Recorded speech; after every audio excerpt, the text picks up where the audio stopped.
English classes. This is JS Kundan Singhania.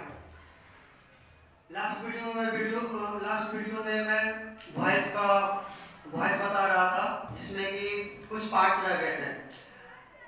Voice में मैंने imperative sentence बताया था, जिसमें कि ऑर्डर तक मैं बता चुका हूँ।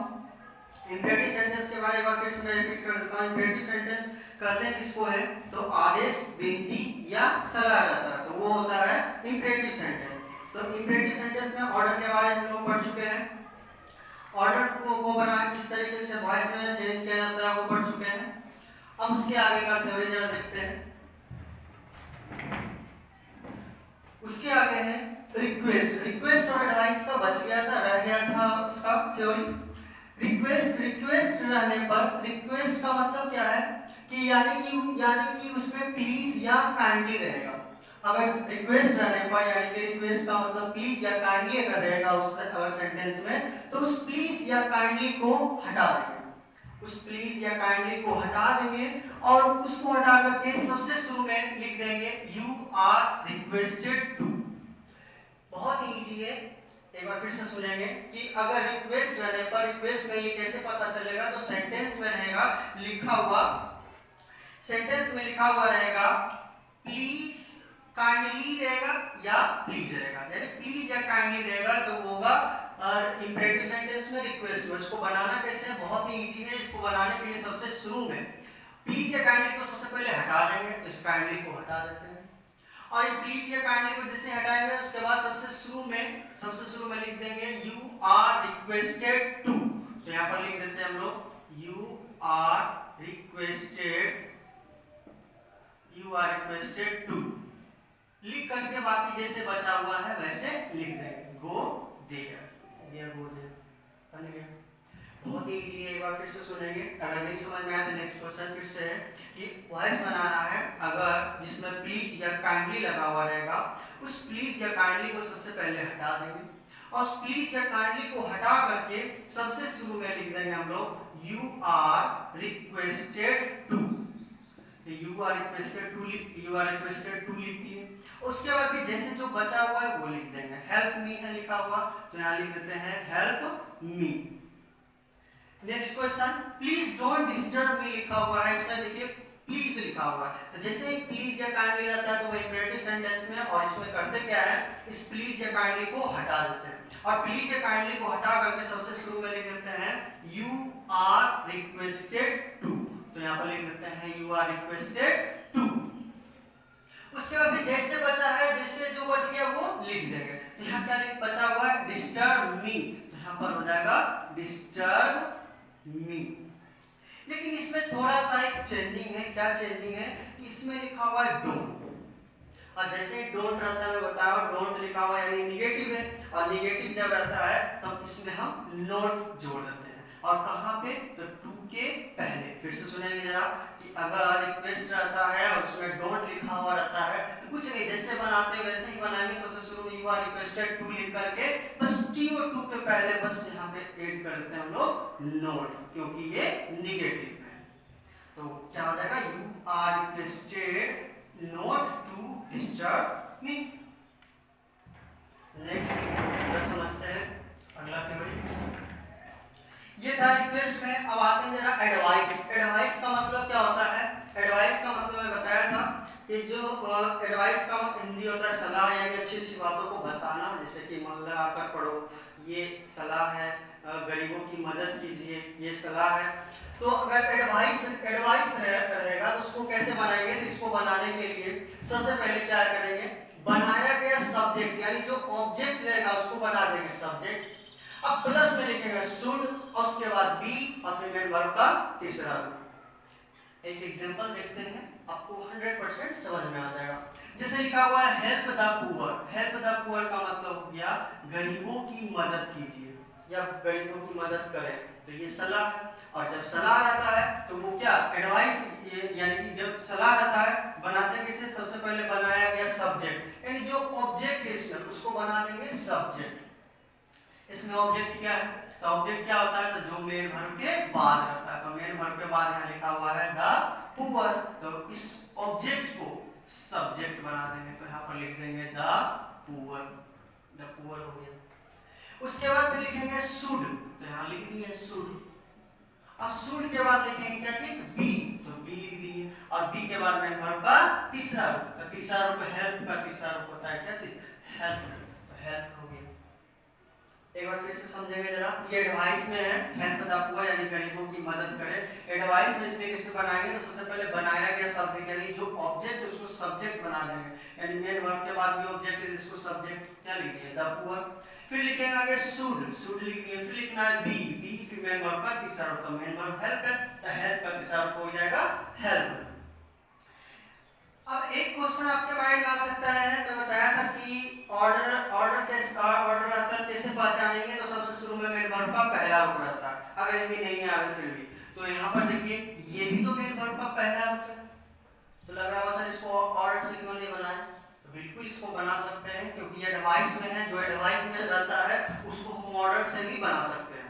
एक बार फिर से सुनेंगे, जो एडवाइस में है उसको हम ऑर्डर में भी बना सकते हैं, लेकिन ऑर्डर को कभी भी एडवाइस में नहीं बनाया जाता, चूंकि ये एडवाइस में इसलिए उसको ऑर्डर में भी बना सकते हैं। ऑर्डर का रूल्स याद होगा आपको कि ऑर्डर कैसे बनाते हैं, सबसे पहले लिखते हैं लेट, और लेट के बाद लिखते हैं ऑब्जेक्ट, ऑब्जेक्ट का यहाँ पर the poor, let object, object के बाद लिखते हैं बी, और बी के बाद मेन वर्ब का तीसरा रूप, तो तीसरा रूप क्या हो जाएगा यहाँ पर हेल्प। ये ऑर्डर में पार्ट 2 वाले वीडियो में बता चुका हूँ। अगर लव योर कंट्री, अपने देश को प्यार करो, तो ये क्या है, सलाह है।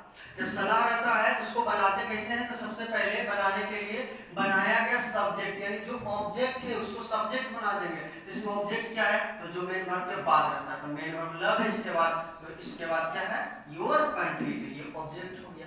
तो सबसे पहले बनाया गया सब्जेक्ट यानी इस ऑब्जेक्ट को सब्जेक्ट बना देंगे, तो क्या हो जाएगा यहाँ per your country, your country. फिर लिखेंगे यहाँ पर क्या शुड, शुड हो जाएगा। शुड के बाद लिखेंगे यहाँ पर बी, और बी के बाद मेन वर्ब का तीसरा रूप, तीसरा रूप मेन वर्ब का लव हो जाएगा। ठीक इसी तरीके से इसको ऑर्डर में भी बना सकते हैं, बट 100% जो वो सही होता है वो एडवाइस में ही बनाना, बट इसको ऑर्डर से भी बना सकते हैं, ये गलत नहीं होगा। तो इसको ऑर्डर से बनाएंगे कैसे, तो लिखेंगे लेट, लेट के बाद ऑब्जेक्ट, ऑब्जेक्ट हो जाएगा योर कंट्री।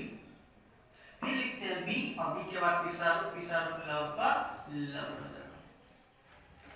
नेक्स्ट थ्योरी, इसी का नोट है कि अगर एडवाइस रहे सेंटेंस में और ऑब्जेक्ट नहीं रहने पर, ऐसा हो कि एडवाइस रहे बट उसमें ऑब्जेक्ट नहीं रहेगा, अभी तक कितना देख रहे थे, सब में ऑब्जेक्ट जरूर था, हेल्प है इसके बाद ऑब्जेक्ट है, लव है योर कंट्री, ये योर कंट्री हाँ ऑब्जेक्ट है, बट ऐसा कंडीशन हुआ कि सेंटेंस में ऑब्जेक्ट नहीं रहेगा, तो सबसे शुरू में लिख देंगे you are advised to, you are advised to लिख करके बाकी जैसे है वैसे लिख देंगे। जैसे इस क्वेश्चन को देखिए, वर्क हार्ड, वर्क हार्ड का मतलब क्या होता है, कठिन परिश्रम करो, कठिन परिश्रम करो, ये क्या है सलाह।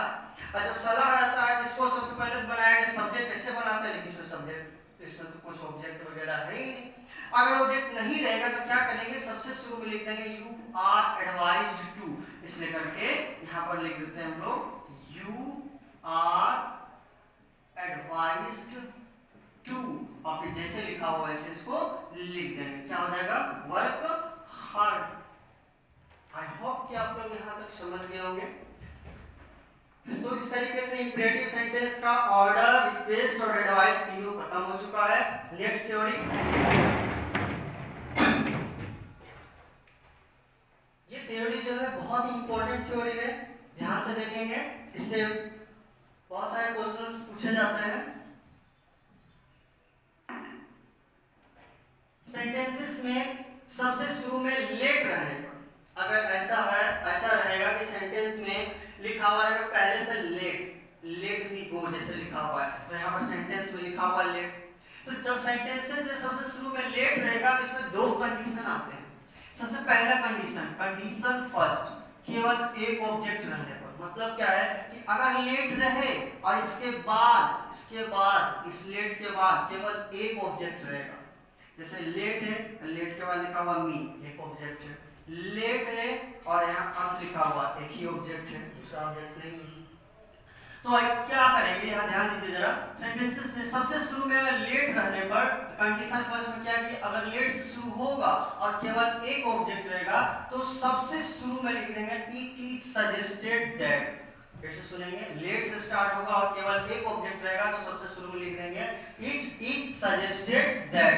यहाँ लिख देते हैं it is suggested that, IT suggested that's का बनाया गया सब्जेक्ट, मतलब जो ऑब्जेक्ट है इसको बना देंगे सब्जेक्ट। तो मी का क्या हो जाएगा आई लिख दिए। फिर उसके बाद फिर क्या लिखेंगे शुड, तो शुड हो जाएगा और शुड के बाद फिर मेन वर्ब का पहला रूप है, तो पहले से पहला रूप है इसलिए लेसन लिख देंगे को बन गया। अगर किसी को नहीं, अगर ये समझने में प्रॉब्लम होगा आपको तो एक क्वेश्चन और मैं दिया हूं, इसको आप ध्यान से देखेंगे। ये लिखा हुआ लेट अस डांस, या फिर इसी को एक और बोल सकते हैं क्या, लेट्स डांस, दोनों एक ही क्वेश्चन है। लेट अस डांस लेट से स्टार्ट है, थ्योरी क्या है कि लेट से स्टार्ट है और केवल एक मेन वर्ब है, तो क्या करेंगे सबसे पहले क्या करेंगे, सबसे शुरू में लिख देंगे it is suggested, it is suggested that. बिल्कुल ध्यान देंगे जरा, लेट से स्टार्ट है और केवल एक ऑब्जेक्ट है इसलिए करके सबसे शुरू में लिख देंगे इट इज सजेस्टेड दैट, और फिर क्या करेंगे इस ऑब्जेक्ट को सब्जेक्ट बना देंगे, जैसा कि मैं यहाँ लिखा हूँ बनाया गया सब्जेक्ट, यानी कि इस ऑब्जेक्ट को सब्जेक्ट बना देंगे। तो अस का सब्जेक्ट क्या होता है वी, इस बनाया गया सब्जेक्ट, उसके बाद फिर लिखेंगे शुड, तो शुड लिख देंगे और शुड के बाद मेन वर्ब का पहला रूप क्या है डांस, डांस लिख देंगे। एक बार फिर से इसको सुनेंगे जरा, लेट से स्टार्ट होता है कंडीशन, दो कंडीशन होता है, इसमें सबसे पहला कंडीशन है केवल एक ऑब्जेक्ट रहने पर, इसमें एक ऑब्जेक्ट है इसलिए करके क्या करेंगे सबसे शुरू में लिखेंगे इट इज सजेस्टेड दैट, यहां तक को लिख देंगे। फिर इस ऑब्जेक्ट को सब्जेक्ट बना देंगे, अस का हो जाएगा वी, और उसके बाद फिर लिखेंगे शुड, और शुड के बाद पहला रूप यानी ये जैसे लिखा हुआ वैसे लिख देंगे। एक कंडीशन ये। दूसरा कंडीशन आता है कंडीशन सेकंड, कि अगर दो ऑब्जेक्ट रहने पर लेट से स्टार्ट होगा सेंटेंस और उसमें दो ऑब्जेक्ट रहेगा, एक नहीं दो ऑब्जेक्ट रहने पर, जैसे कि देखेंगे आप लेट से स्टार्ट है और दो ऑब्जेक्ट है, मी है और एक दिस बुक है, तो दो ऑब्जेक्ट आ गए। लेट से स्टार्ट है और हिम है और क्रिकेट है, दो दो ऑब्जेक्ट आ गया। लेट से स्टार्ट है, हिम है और द वर्क है, दो दो ऑब्जेक्ट है। अगर ऐसा कंडीशन हो कि लेट से स्टार्ट होगा और दो ऑब्जेक्ट रहेगा तो इसको ऑर्डर के नियमानुसार बनाते हैं। मैं सेकंड वीडियो में बताया था ऑर्डर कैसे बनाते हैं, लेट लिखते हैं फिर ऑब्जेक्ट फिर बी और बी के बाद मेन वर्ब का तीसरा रूप, सेम टू सेम। इधर ध्यान दीजिए, इधर देखेंगे जरा कि let me teach this book लिखा हुआ है, तो लेट से स्टार्ट है, दो दो ऑब्जेक्ट है, तो ऑर्डर के नियमानुसार बनाएंगे, पहले सब्जेक्ट को ऑब्जेक्ट कर देंगे, इसकी जगह ये जैसे लेट लिखा हुआ वैसे लिख देंगे और इसके जगह ये आ जाएगा, तो क्या हो जाएगा यहाँ दिस बुक। उसके बाद फिर जोड़ेंगे इसमें क्या बी, अब बी के बाद में हमारा तीसरा रूप, तो तीसरा रूप टीच का टाउन, और फिर क्या लिखेंगे बाय, और बाय क्या मी हो जाएगा, ये तो पहले से ऑब्जेक्ट है इसलिए मी लिख दिया। अगर नहीं समझे इसको तो इस क्वेश्चन को फिर से नेक्स्ट क्वेश्चन फिर दिया मैं, लेट से स्टार्ट है और दो दो ऑब्जेक्ट, इसको ऑर्डर के अनुसार बनाएंगे, पहले लेट जैसे लिखा हुआ वैसे लिख देंगे और इसको सब्जेक्ट ऑब्जेक्ट कर देंगे, यानी इसके जगह ये कर देंगे, तो क्या लिखेंगे क्रिकेट, लेट क्रिकेट हो गया। ऑर्डर में क्या लिखते हैं लेट ऑब्जेक्ट, उसके बाद फिर जोड़ते हैं यहाँ बी, बी लिख दिए और बी के बाद लिखते हैं मेन वर्ब का तीसरा रूप, तो तीसरा रूप प्ले का होता है प्लेड, प्लेड हो गया। और फिर क्या लिखेंगे यहाँ पर बाय, और यहाँ क्या हो जाएगा हिम, जो कि बाय के बाद हमेशा ऑब्जेक्ट होता है और ये तो पहले से ऑब्जेक्ट इसलिए जैसे वैसे लिख दिए। Next question let him do the work लिखा हुआ है, लेट से क्वेश्चन स्टार्ट है और दो दो ऑब्जेक्ट लिखा हुआ है, दो दो ऑब्जेक्ट दिया गया है, इसलिए करके सबसे पहले लिखेंगे जैसे लेट और फिर दो दो ऑब्जेक्ट इसके जगह ये कर दिए, तो क्या लिखेंगे यहाँ पर let the work, let object किया, उसके बाद में जोड़ेंगे क्या बी और बी के बाद में वर्ब का तीसरा रूप, डू का तीसरा रूप होता है डन, और फिर लिखेंगे बाय और बाय के बाद इसकी जगह ये हो जाएगा हिम, बाय हिम हो गया। नेक्स्ट आता है आई सॉ राम प्ले, ये अलग ये इससे रिलेटेड नहीं है, यहाँ जगह था बचाओ, एक ऐसा इस टाइप का भी एक क्वेश्चन पूछा आप एक अलग टाइप है ध्यान से देखेंगे जरा इसमें सब्जेक्ट क्या, इसमें सब्जेक्ट है आई और ऑब्जेक्ट क्या है इसमें राम, क्योंकि जो मेन वर्ब के बाद होता है वो होता है ऑब्जेक्ट। मेन वर्ब के पहले सब्जेक्ट और मेन वर्ब के बाद वाला ऑब्जेक्ट। तो पहला नियम बनाने का सब्जेक्ट को ऑब्जेक्ट, ऑब्जेक्ट को सब्जेक्ट, यहाँ पर क्या हो जाएगा राम। ये पहले वीडियो का ये थ्योरी है।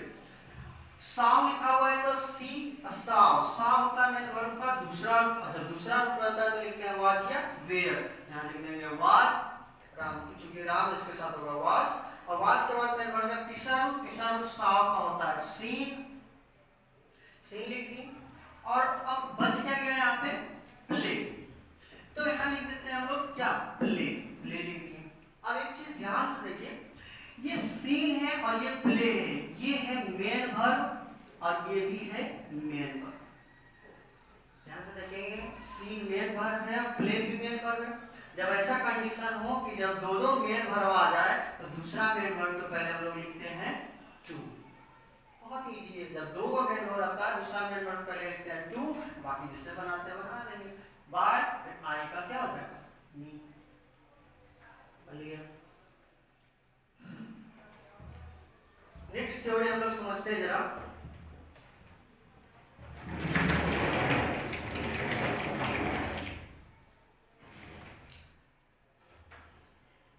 नेक्स्ट थ्योरी है इंट्रोगेटिव सेंटेंस रहने पर। इंट्रोगेटिव सेंटेंस रहने पर, इंट्रोगेटिव सेंटेंस का मतलब क्या होता है प्रश्न वाला क्वेश्चन, मतलब जिसमें कि क्वेश्चन मार्क लगा हुआ है, जिसमें क्वेश्चन मार्क लगा हुआ रहेगा वो इंट्रोगेटिव सेंटेंस होता है।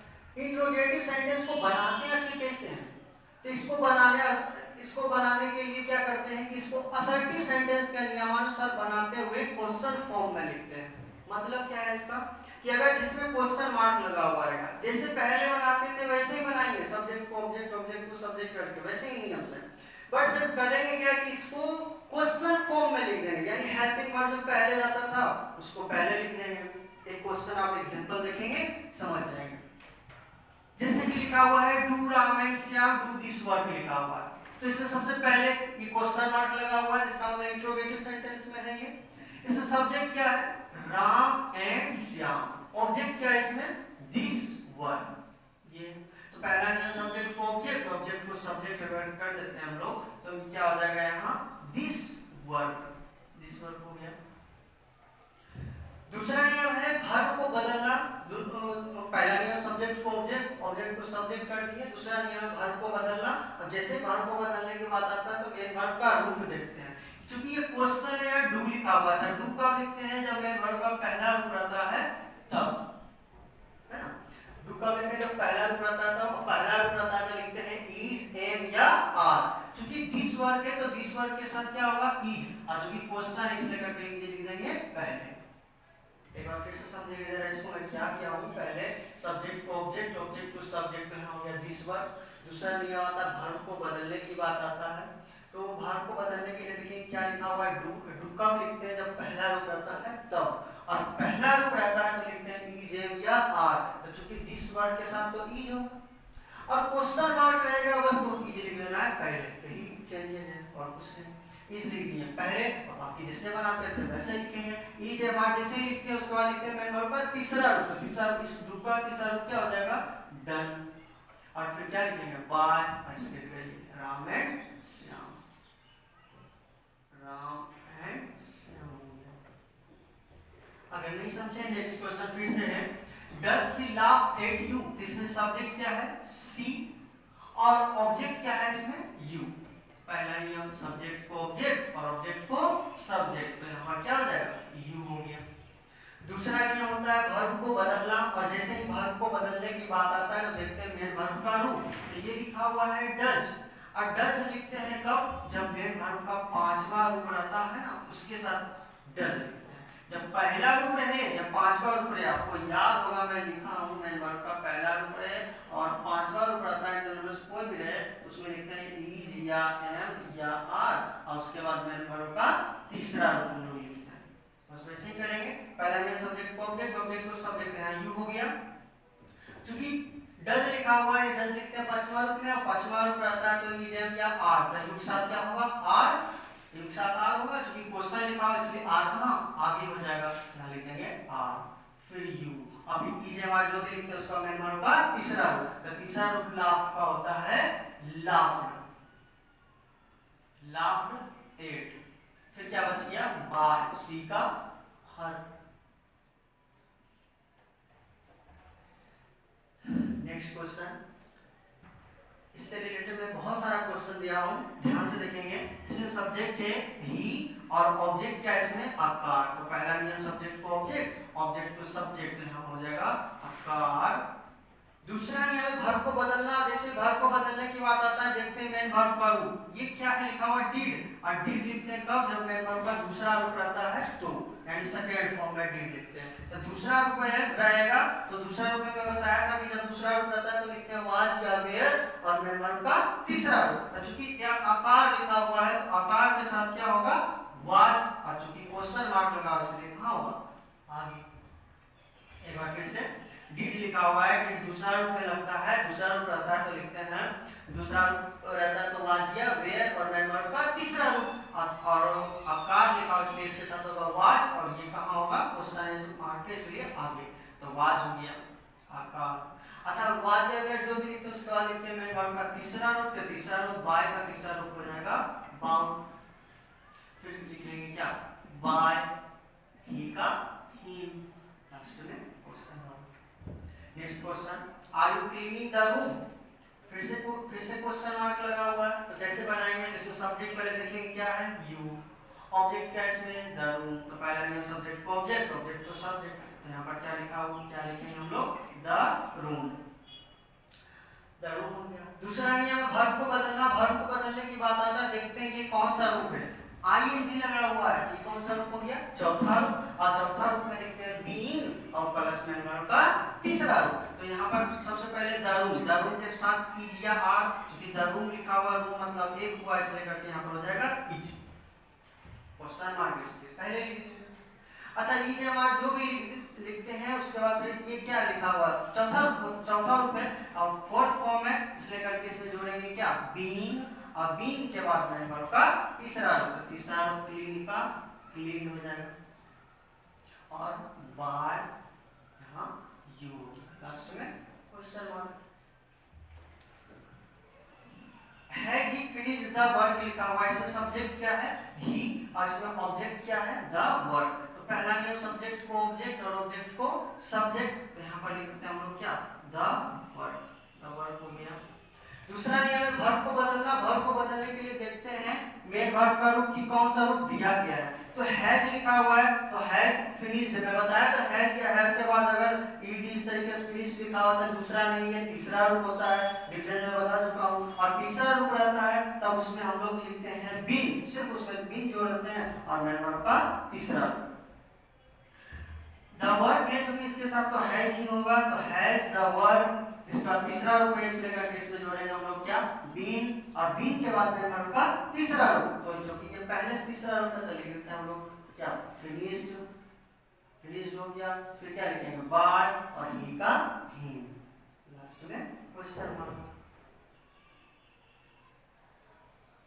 आई होप कि आप लोग यहां तक समझ गए होंगे। Next question, can he solve it लिखा हुआ है, तो सबसे पहले इसमें सब्जेक्ट क्या है ही, ऑब्जेक्ट क्या है इसमें इट, तो पहला नियम सब्जेक्ट को ऑब्जेक्ट, ऑब्जेक्ट को सब्जेक्ट, तो इट हो गया।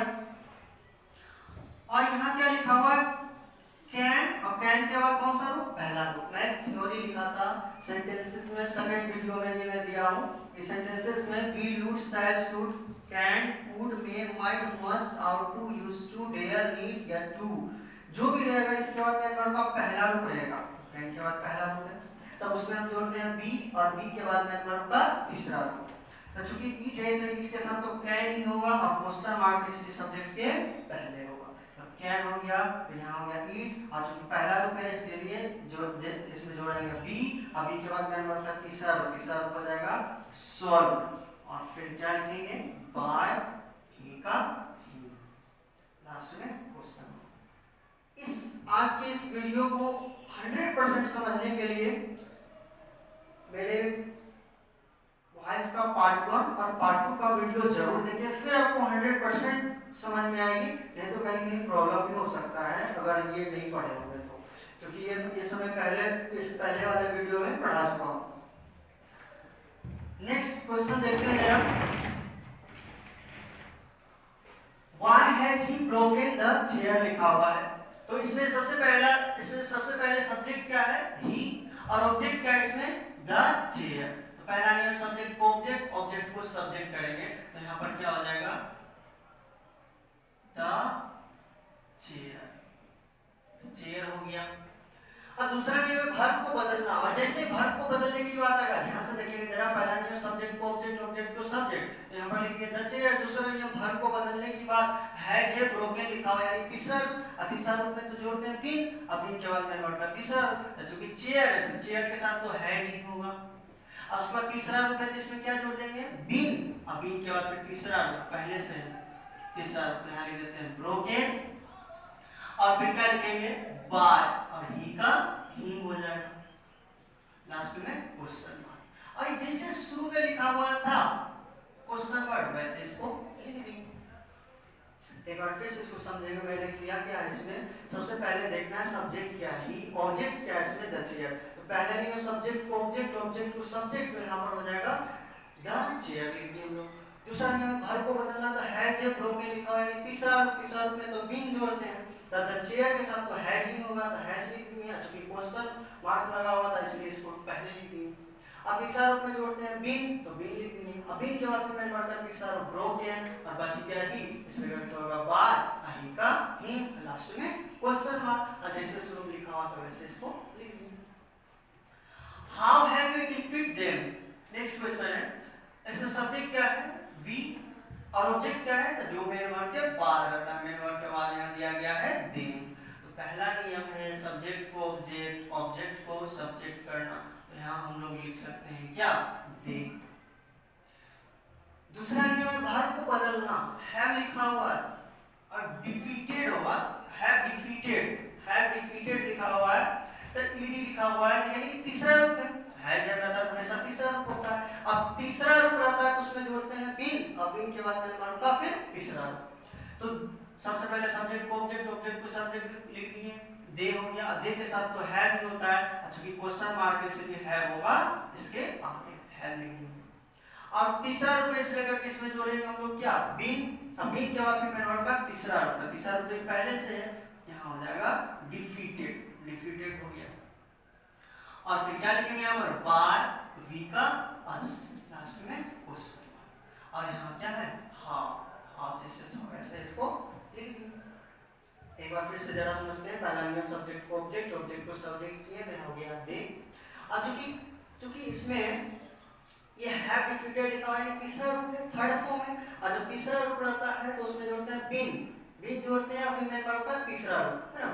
तो चूंकि इसमें है क्वेश्चन मार्क लिखा हुआ है, इसलिए है कहाँ आगे लिख दिए, और तीसरा रूप इसलिए लिख दिया बीन, अब बीन के बाद फिर तीसरा रूप डिफीटेड, फिर बाय, वी का अस, और लास्ट में क्वेश्चन मार्क का हाउ जैसे लिखा हुआ था वैसे इसको लिख दिए। नोट में नेक्स्ट थ्योरी है ये, इसी का नोट है इंट्रोगेटिव सेंटेंस का। नोट में सब्जेक्ट के रूप में क्वेश्चन वर्ड्स रहने पर मतलब क्या है, अभी तक जो हम पढ़ रहे थे सब में सब्जेक्ट और ऑब्जेक्ट जरूर रहता था। कोई सा क्वेश्चन अगर देखते हैं हम लोग, सब्जेक्ट और ऑब्जेक्ट, सब्जेक्ट और object, subject object, and interrogative sentence question mark रहता था, लेकिन उसमें सब्जेक्ट ऑब्जेक्ट तो जरूर रहता था। लेकिन ऐसा कंडीशन हो कि सब्जेक्ट के रूप में जो है ना क्वेश्चन वर्ड ही रह जाए। क्वेश्चन वर्ड का मतलब क्या, कि व्हाई, व्हाट, हाउ, ये सब रहता है। जैसे कि आप देखिए, क्वेश्चन देखेंगे समझ जाएंगे। जैसे यहाँ पर लिखा हुआ है व्हाट आर यू रीडिंग, इसमें अगर पूछा जाए ये क्या है, यू, इसमें और कोई ऑब्जेक्ट है क्या, नहीं है, तो यानी सब्जेक्ट क्या है इसमें, व्हाट, सब्जेक्ट हो गया यहाँ पर व्हाट, क्योंकि इसमें कोई सब्जेक्ट है ही, यही सब्जेक्ट हो गया, और ये हो गया ऑब्जेक्ट। व्हाट ये सब्जेक्ट बन गया, और ये क्या बन गया, ऑब्जेक्ट बन गया। इसमें हाउ मेनी स्टूडेंट्स ये सब्जेक्ट हो गया, और यू यहाँ ऑब्जेक्ट हो गया। यानी कंडीशन क्या है कि अगर सब्जेक्ट के रूप में क्वेश्चन वर्ड आ जाए, व्हाट, हाउ, व्हाई, ये सब अगर आ जाए, सब्जेक्ट के रूप में आ जाए, तो क्या करेंगे देखते हैं जरा। सब्जेक्ट के रूप में अगर क्वेश्चन वर्ड रहने पर हम उस क्वेश्चन वर्ड को सबसे शुरू में लिख करके बनाते हैं, मतलब जैसे बनाते थे रूल्स में कोई चेंजिंग नहीं, वैसे ही बनाएंगे, बस उसको सबसे शुरू में लिख देंगे। जैसे एक एग्जांपल देखेंगे समझ जाएंगे। ऐसे जनरली रूल्स क्या है कि सब्जेक्ट को ऑब्जेक्ट, ऑब्जेक्ट को सब्जेक्ट करते हैं, लेकिन लेकिन क्या है कि ये चूंकि ये क्वेश्चन वर्ड, अब क्वेश्चन वर्ड कभी भी लास्ट में नहीं होता है, ये जब भी होता है सबसे शुरू में। तो यहाँ पर सबसे शुरू में लिख देंगे क्या, व्हाट। व्हाट हो गया, व्हाट लिखनी है यहाँ पर। और व्हाट के साथ क्या होता है, इज होता है हमेशा। व्हाट के साथ आर नहीं, ये आर लिखा हुआ यू के साथ, क्योंकि चेंजिंग हो रहा है। व्हाट लिख रहे हैं हम लोग, बना रहे इसका वॉइस, सब्जेक्ट को ऑब्जेक्ट, ऑब्जेक्ट को सब्जेक्ट नहीं कर सकते हैं, क्योंकि यहाँ पर सब्जेक्ट के रूप में व्हाट है, ये जैसे वैसे लिख दिए व्हाट। फिर व्हाट के साथ हो गया इज, और ये कौन सा रूप है, चौथा रूप, आईएनजी लगा हुआ है, चौथा रूप है। और चौथा रूप में लिखते हैं हम लोग क्या, बीइंग, और बीइंग के बाद फिर मेन वर्ब का तीसरा रूप। तो तीसरा रूप पर रीड का होता है रेड, स्पेलिंग वही होता है बट इसको पढ़ते हैं रेड। तो बीइंग रेड, और फिर क्या लिख देंगे, बाय यू, लास्ट में क्वेश्चन। एक बार फिर से समझेंगे जरा मैं क्या बोल रहा हूँ। कि अगर सब्जेक्ट के रूप में क्वेश्चन वर्ड रहेगा तो इसको जैसे है वैसे सबसे शुरू में लिख देंगे, व्हाट जैसे था वैसे लिख दिए। और फिर व्हाट के साथ क्या होता है, यहाँ इज लिख दिए। और चूंकि चौथा रूप है इसलिए करके यहाँ लगेगा बीइंग, बीइंग के बाद तीसरा रूप रेड, और फिर बाय, और फिर इसके जगह ये क्या होगा। नेक्स्ट क्वेश्चन उसी तरीके से, व्हाट डू यू ईट, चूंकि व्हाट लिखा हुआ है इसलिए सबसे पहले लिख देंगे यहाँ पर व्हाट। डू लिखा हुआ है, मैं बताया था डू या डज कब लगता है, जब मैं डू कब लगता है, जब पहला रूप रहता है तो। और पहला रूप रहेगा तो लिखते हैं इज, एम या आर। तो व्हाट के साथ क्या होगा, इज। अच्छा, इज एम आर के बाद में वर्ब का तीसरा रूप, तो तीसरा रूप इट का क्या होता है, इटेड, यानी इज एम आर के बाद हमेशा थर्ड फॉर्म इट का इटेड। फिर क्या लिखेंगे, बाय, और बाय इसके जगह फिर क्या लिखेंगे, यू, लास्ट में क्वेश्चन। नेक्स्ट क्वेश्चन और लास्ट क्वेश्चन है, ध्यान से देखेंगे। How many students do you teach, तो इसमें सब्जेक्ट हो गया हाउ मेनी स्टूडेंट्स, क्योंकि हाउ लिखा हुआ क्वेश्चन पूरा कहाँ तक सब्जेक्ट है, तो जैसे है वैसे इसको लिख देंगे। तो क्या हो जाएगा, how many students, how many students, students एक से ज्यादा है इसलिए करके इज एम या आर, तो स्टूडेंट्स के साथ क्या लगेगा, आर, क्योंकि डू लिखा हुआ है इसलिए इज एम या आर, तो स्टूडेंट्स के साथ क्या लगेगा, आर। और इज एम आर के बाद में वर्ब का तीसरा रूप टीच का टाउट, और फिर लिखेंगे हम लोग क्या, बाय यू, लास्ट में क्वेश्चन वर्ड। एक बार फिर से, ये जैसे क्वेश्चन वर्ड लिखा होता है वैसे लिख दिए। डू लिखा हुआ है, डू लिखते हैं पहला रूप में, पहला रूप रहता है इज एम या आर लिखते हैं। तो स्टूडेंट्स के साथ हो गया आर, और फिर मेन वर्ब का तीसरा रूप टीच का टाउ, और फिर लिखेंगे बाय, इसके जगह ये यू।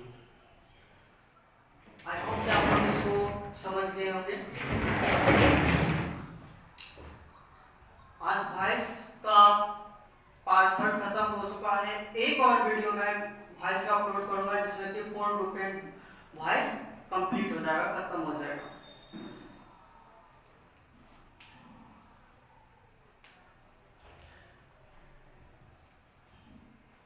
जय हिंद।